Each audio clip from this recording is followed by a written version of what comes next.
We're on our second week of 30 days of improv block making, and I went to a new color.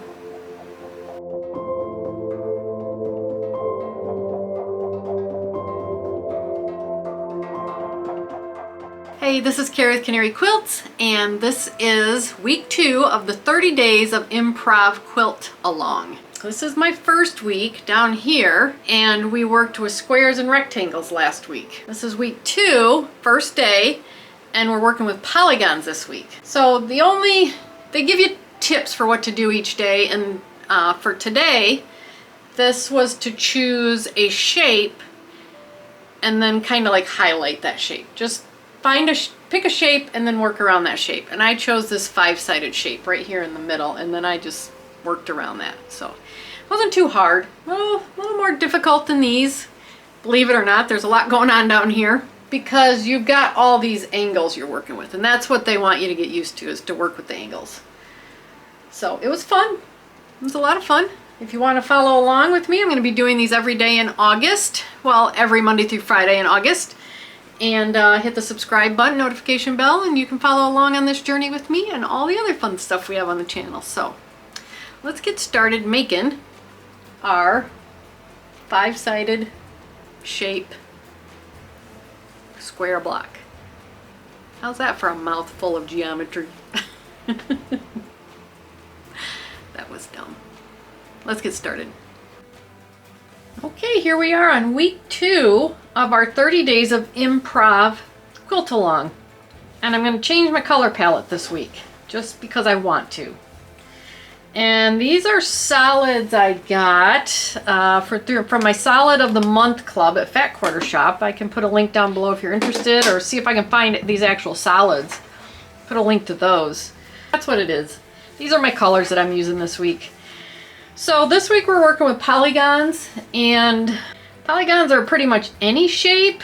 Maybe stay away from a square, but you can use a square. They're just multi-sided shapes. First day is we're just gonna pick a shape and work with that and start working out. And that's today. It's basically day 1 of week 2, but it's day 6 of the 30 days. So polygons, pick a polygon today, and then use that to work out or into your 5.5-inch block or whatever size block you're working with. The only thing I've got is fabric, rotary cutter, and my 6-inch square, which I use to cut my 5.5-inch unfinished block at the end. Scary again. Let's get started cutting.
my block. I started with this pentagon, I guess, 5-sided, and then tried to use that shape throughout, and then just kept cutting my lines with this shape until I got a big enough piece to put my 6-inch square in. And then I cut it out. That turned out pretty cool. I like it. I like it a lot. I like the colors too. Looks good. That was a little bit of a thinker. That is day 1 of week 2, and we're working with polygons this week, and that was my process. So it really does make you think a lot, which is fun. You're not thinking about other things while you're sitting here working with it. You're just kind of trying to figure this out, and I work from the inside out, I guess, and just trying to figure out how to get to my little 5.5-inch block using a polygon. If you're following along, this is the second week of the 30 days of 30 days of improv quilt along, and I really enjoyed doing this block. I really enjoyed making this video, and I appreciate you watching it. So hit the subscribe button down below, notification bell, and you'll get to see the rest of my 3 weeks that are left of doing this improv quilt along. So it's gonna be fun, and we'll see you in the next video.